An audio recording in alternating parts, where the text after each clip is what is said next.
Hello, everybody. Welcome back to Pacers Daily. I'm your host, Hery Acosta. Shout out to Underdog Fantasy for sponsoring this video. Like always, check them out. Click up here, scan the QR code, create an account, use promo code BasketballFan, $5 turns into $75 in bonus bets. A lot of really cool stuff you can do on there. Let's hop into this. Pacers once again lost. I mean, no shocker there. We're now 10-35. Dead last in the NBA, 119 to 104 against a Celtics team that, I mean, they weren't horribly short-handed. Just Jason Tatum, obviously, he might not come back this year, but the way they're playing, he actually might. And then Minot was out with a left ankle sprain, and then just Xavier Tillman and Chris Boucher ended up not playing. But let's recap this game a little bit, shall we? First quarter, the game was 20-18 at one point, and then it was 30-20. They went on a pretty much a 10-10-0 run, pretty much to close out the first quarter, and the Pacers just couldn't get back into it at all. Also lost the second quarter by 10 points, 36-26. Good third quarter, but then fourth quarter came up short. But put yourself into that much of a hole, you're not going to win. So now let's analyze this just a little bit. Now, it all starts with, once again, we cannot shoot. 37 of 94 from the field, 12 of 45 from three, 18 of 23 from free throws. While they were 42 of 88 from the field, 12 of 31 from three, 23 of 25 from the free throw line. 59 to 52 rebounds on their end. We had a few more assists with 31 to 24. They had 6 blocks to R2. They had a few more turnovers. They only beat us in points in the paint by 8, which I'm not going to lie, it's kind of shocking. Our biggest lead was 1. Theirs was 23. And, about the same amount of fouls. Very different from the last Pacers-Celtics game. Both teams actually went to the line this game. And just a few things I want to point out. Good game from Jarace Walker. Thank you, Jarace. You were actually the second best player on the court today for the Pacers. Siakam, this is Siakam, just walking. And then this is every player on the Pacers on his back because they are a backpack. They were a backpack this game. Siakam hard carried this game. Hard carried the most you can. Johnny Furphy had 10 points. Besides Jarace Walker and Siakam, Furphy was the only other double-digit scorer. Nembhard had 9 points, but he did have 9 assists, so good passing game for Nembhard. But he was 3 for 11. Nesmith had 6 points, 3 for 9 shooting. Huff had 2 points. Yeah, our starting center had 2 points and 3 rebounds. Shepard had 8 points off the bench. He was 2 for 8. Potter had 9 points. He was 1 for 5, but he was 7 of 8 from the free throw line. McConnell had 4 points, 3 assists, 3 rebounds. Quinn Jackson had 3 points. Tony Bradley, 2 points, 3 rebounds, 1 of 5 shooting. And then Cam Jones had a rebound and 2 assists. Turnover-wise, Nembhard had 3. McConnell, Jackson both had 2. Siakam, Furphy both had 2. And our free throw shooting, Nesmith missed his only free throw. Nesmith's a great free throw shooter, so for him to be missing free throws is kind of wild. Nembhard missed a free throw. Siakam missed a couple. Potter missed 1. So it wasn't not the end of the world. But now, just our starting lineup from three-pointer. Siakam, 4 for 7. Great. Furphy, 2 for 4. Great. Huff, 0 for 3. Nembhard, 0 for 5. Nesmith, 0 for 4. That's 0 for 12 between 3 of our better three-point shooters on this roster. Shepard was 2 for 8 from 3. Not good. 3 for 7 from Walker. That's a little better. 0 for 3 from Potter.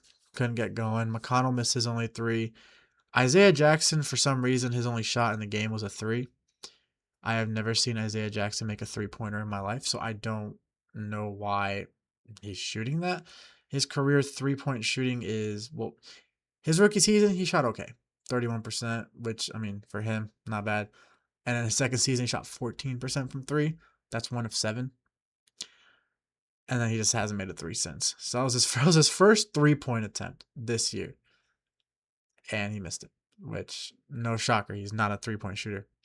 But the Celtics themselves had some good shooting performances. I will talk about Jaylen Brown here shortly. But Cato was 6 of 10. Hauser was 6 of 8. Pritchard was 4 for 12, so not the best for Pritchard, but he did have 8 assists on top of 10 points. Derek White at 13, 5 and 5, so a decent game for him. Simons had 9 points on 2 for 8. Garza was 2 for 6 from the field, so not his best performance, but he was 4 for 4 from the line. Isaiah Jackson just kept hacking him when we were both playing against each other.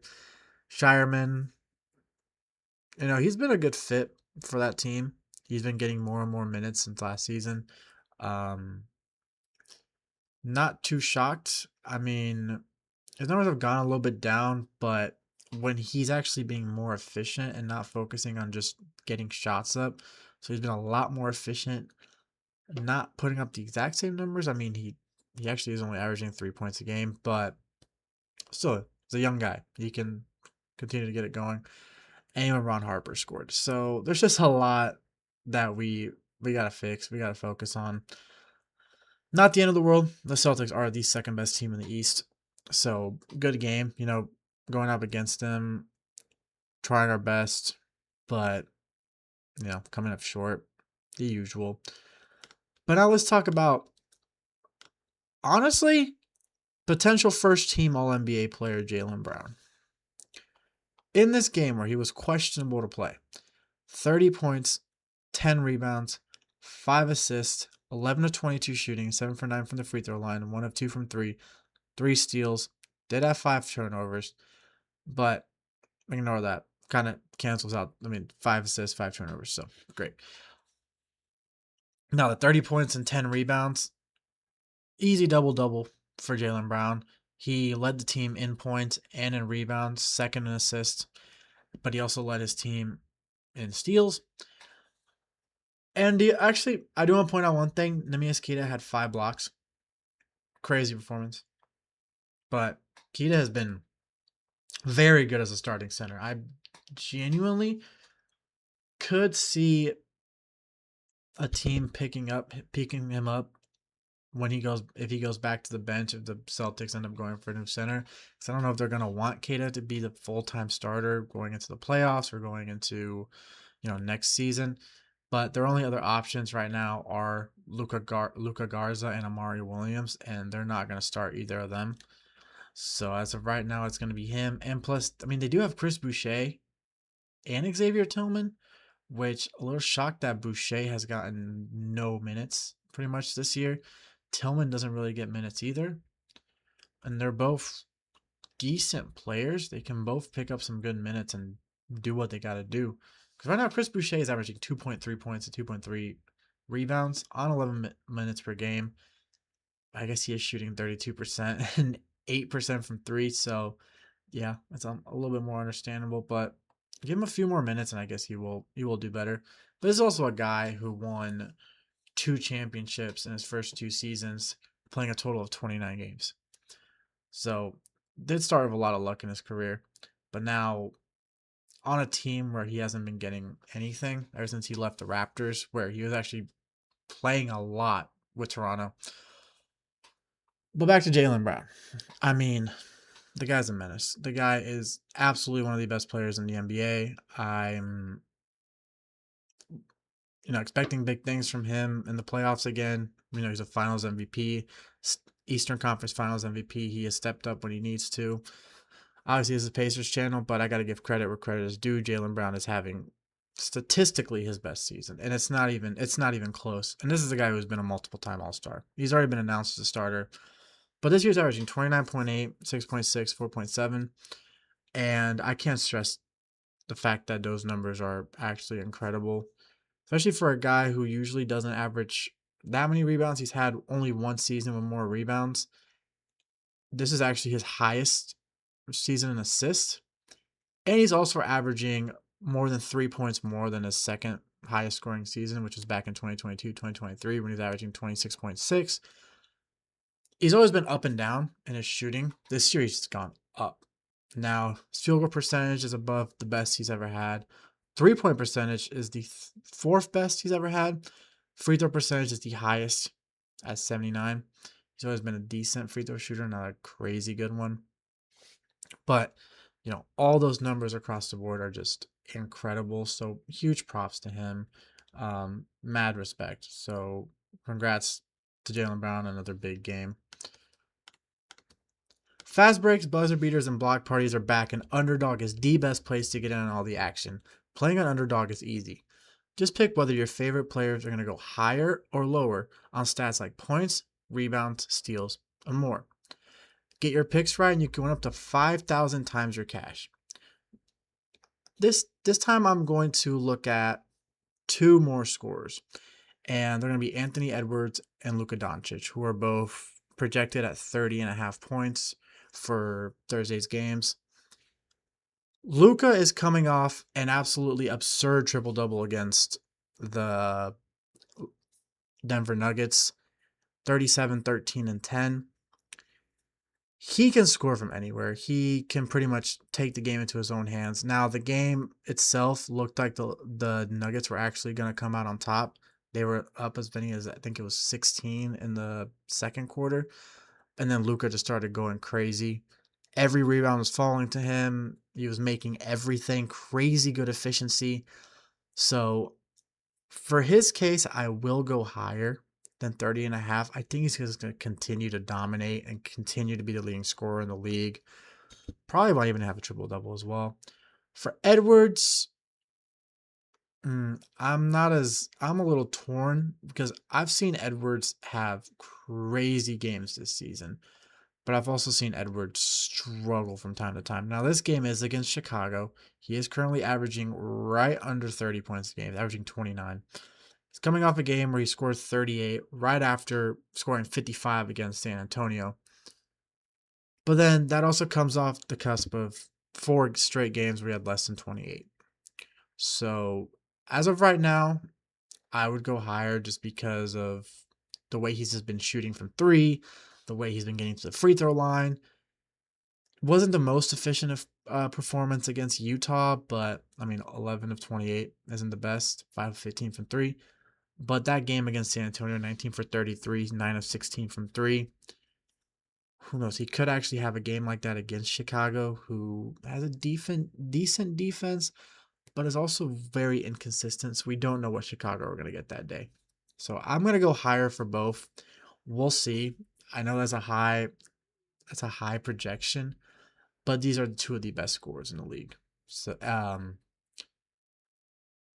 but use this promo code BasketballFan to score $75 in bonus entries when you play your first $5. Once again, promo code BasketballFan. Underdog. Make picks. Win money. Must be 18 plus. 19 plus in Alabama and Nebraska. 19 plus in Colorado for some games. 21 plus in Arizona, Massachusetts, and Virginia. And present in a state where Underdog Fantasy operates. Terms apply. See assets.underdogfantasy.com/play and get terms DFSTML for details. Offer not valid in Maryland, Michigan, New Jersey, New York, Ohio, and Pennsylvania. Concerned with your play? Call 1-800-GAMBLER or visit www.ncpgambling.org. In New York, call the 24/7 helpline at 1-877-8 or text from 467-369.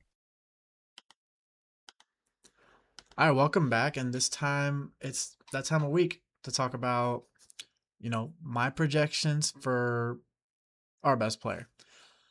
Pascal Siakam just had a very good game against Boston. We dropped 32, 10, and 4. What else can we say? His rebounding, he's the best rebounder on his team. He's the best scorer on his team. One of the best passers on his team. His assists. His assist is the one that probably is the hardest to kind of guess and dictate, just because there's some games where he's not going to have to be a passer because he's, scoring 30 points. But there's also some games where maybe he's not shooting his lights out from the field and, But, of course, our next game is against Oklahoma City, and it's in Oklahoma City, home of heartbreak, if you know, you know. So, honestly, if you want, I would go lower on any stat. Unless his points is set to like 22.5, 23.5, I'd probably go lower than that. Now, I still think he's going to be the highest scorer, but I don't think he's going to go crazy, especially if Oklahoma goes into, a huge lead. Just because, Shea's averaging 31.8 points per game. So, but they're also not going to have Jalen Williams or Isaiah Hartenstein, but we still don't have some of our best players. So just look for that. But that's the shout out to Underdog, like always. Now, I want to talk about my favorite basketball player, Tyrese Halliburton. When is he going to be back? Obviously next season. He's not going to play at all this year. And I honestly don't want him to rush, especially when the team has absolutely zero hope for this, season. We were 10-35. It's pretty much wraps because we can only lose 6 more games if to even possibly be 500. And the way we've been playing, we're probably lose at least 26. So obviously Halliburton, he's you know has that Achilles injury, but we've seen a lot of videos of him dunking, of him playing, of him trying to get back into full shape, and that's amazing because he was coming off one of his absolute best seasons. His last 2 seasons obviously were very good. But last year it was a little down. His assist wasn't fully at 10. He had 18.6 points per game. He started off hot, then one injury, and then his shooting kind of went down a little bit. Still finished with 47% from the field and 38% from three. Obviously, hasn't played since game 7 of the finals, and honestly, it looked like he was going to go crazy. 3 threes in the first quarter, already had 9 points, was already looking like, it was going to be our year. But I'm ready to see him play. Not this year, but I'm ready to see him play next year. Or obviously, once the next season starts in October. And that gives Indiana a lot of time to regroup, a lot of time to just play together and just, seeing what can we do here, what can we do there, what can we fix here, what kind of rotations do we like, what players do we go for in free agency. Now, the more and more the season progresses, the less I'm going to fully talk about statistical wise and stuff. And I'm more going to focus on what to actually do next season. I'm going to analyze what free agents are going to be affordable, what kind of cap space we have, and just, all the aprons and stuff. There's a lot of new stuff implemented into free agency. So you already know how that's going to be. And then just, pick and choosing what players I would like to see on the Pacers, what kind of trades I would like to see be done, whether it's getting rid of some players or bringing in other players, grabbing draft picks, trading draft picks. Now, the only draft pick I think should be untouchable is this year's first round pick because that legitimately could be a first overall pick. And then I just believe that most of our starting lineup is untouchable.